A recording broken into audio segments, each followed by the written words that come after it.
जय माँ गायत्री, जय गुरुदेव। आप सभी को मेरा प्रणाम।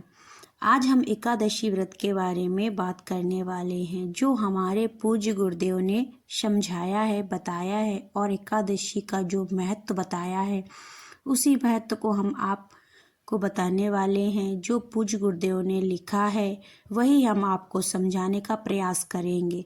सबसे पहले हम जानते हैं कि वह कौन सी एकादशी है जिसके करने से 24 एकादशी का फल प्राप्त होता है। साथ ही साथ जानेंगे कि उस दिन उपवास का क्या महत्व है, इसके बारे में जानेंगे, समझेंगे, ताकि एकादशी के दिन आप और भी पूजा अनुष्ठान कर सकें और उस दिन का फल प्राप्त कर सकें।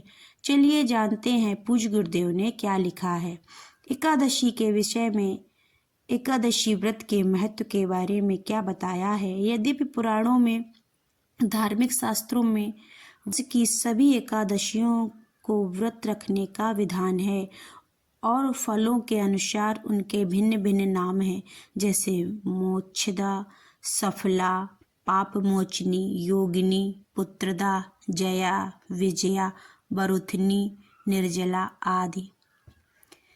निर्जला ज्येष्ठ शुक्ल पक्ष की एकादशी को कहते हैं। अभी हम जिस व्रत के बारे में बात कर रहे थे कि जो एक एकादशी है जिसको करने से हमें 24 एकादशी का फल प्राप्त होता है, वह निर्जला एकादशी का व्रत ही है। इसका महत्व सबसे अधिक माना जाता है। यहाँ तक कि कहा गया है कि इस एकादशी का व्रत करने से 24 एकादशी का पुण्य फल प्राप्त होता है। निर्जला एकादशी व्रत सदियों से चली आ रही एक परंपरा है। सदियों से यह मान्यता है कि व्रत का क्या फल होता है, इसको ना करने से पाप का फल भोगना पड़ता है। जो भी हमारे पुराणों की कथाएं हैं, उनको हम मानते हुए इसको पीढ़ी दर पीढ़ी मानते चले आ रहे हैं। इसी प्रकार से निर्जला एकादशी का भी जो महत्व है वो हमने आपको बताया। तो चलिए इसकी कहानी को भी हम जान लेते हैं। आइए निर्जला एकादशी व्रत की कथा हम आपको बताते हैं। एक बार भीमसेन महात्मा व्यास के पास गए और कहने लगे कि हे भगवान, मुझे अर्जुन, नकुल और सहदेव यह कहकर चिढ़ाते हैं कि तुम किसी एकादशी का व्रत नहीं रखते, इसीलिए तुम्हें नरक में जाना पड़ेगा। व्यास जी ने कहा कि सचमुच एकादशी के दिन अन्न खाना बड़ा पाप होता है। इसीलिए भीमसेन ने प्रार्थना की और बोले कि महाराज, मुझे भोजन किए बिना चैन नहीं पड़ता, अतः ऐसा उपाय बतलाइए जिससे मैं यह यातना से बच सकूं। व्यास जी ने कहा कि हे भीमसेन, तुम ज्येष्ठ शुक्ल पक्ष की एकादशी का व्रत रखो, इससे तुम्हें 24 एकादशी का फल प्राप्त होगा। व्यास जी के वचन सुन भीमसेन इस व्रत को करने लगे और इसका भीमसेनी एकादशी के नाम से प्रसिद्ध हो गया।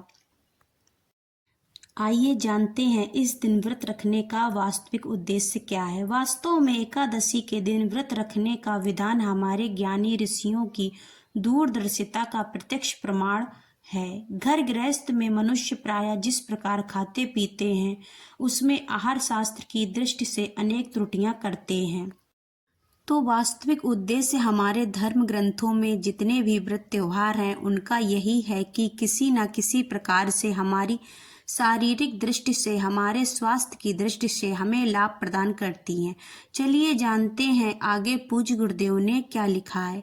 पेट में जमा हो गए अनावश्यक पदार्थ को पचाकर निकाल देता है, जिससे हमारे समस्त स्वास्थ्य पर बहुत अच्छा प्रभाव पड़ता है। वास्तव में शारीरिक और मानसिक लाभ बढ़ाने के लिए अनिवार्य है कि एकादशी को उपवास रखा जाए। आवश्यकता अनुसार अन्य किसी भी दिन उपवास रखा जा सकता है। यदि हमें शारीरिक व्याधि नहीं है और स्वास्थ्य रक्षा की पवित्रता की दृष्टि से हमें शरीर की शुद्धि के लिए उपवास करते हैं, तो उसके लिए एक नियति दिन होना आवश्यक है। यदि वह दिन एकादशी का होना अधिक लाभदायक है। कुछ विचारशील सज्जनों ने यह निर्णय किया है कि जिस प्रकार सूर्य चंद्रमा के आकर्षण का प्रभाव पृथ्वी पर पड़ता है, उसी प्रकार मनुष्य के शरीर पर भी पड़ता है। एकादशी के दिन उस प्रभाव की स्थिति कुछ ऐसी होती है कि किया गया उपवास शारीरिक उत्तेजना को शांत करके स्वास्थ्य की विशेष रूप से उन्नति करता है। आइए जानते हैं एकादशी को किसकी आराधना करें। एकादशी को भगवान विष्णु का दिन माना जाता है। कहते हैं कि वर्ष में 24 एकादशी आती हैं, यानी कि प्रति माह 2 एकादशी जो आती हैं। उन दोनों एकादशियों में यदि हम पूजन करते हैं, उपासना करते हैं, भगवान विष्णु की आराधना करते हैं तो भगवान विष्णु इससे प्रसन्न होते हैं और हमें हर कष्ट से मुक्त करते हैं। तो इन मान्यताओं के साथ लोग एकादशी का व्रत करते हैं। एकादशी के दिन अनेक प्रकार की चीज़ों को खाना वर्जित माना जाता है, इसीलिए उन चीज़ों का सेवन नहीं किया जाता। साथ ही साथ उस दिन उपवास करते हैं। तो आज के वीडियो में बस इतना ही। मिलते हैं अगले वीडियो में, तब तक के लिए जय गुरुदेव, जय श्री कृष्णा, राधे राधे।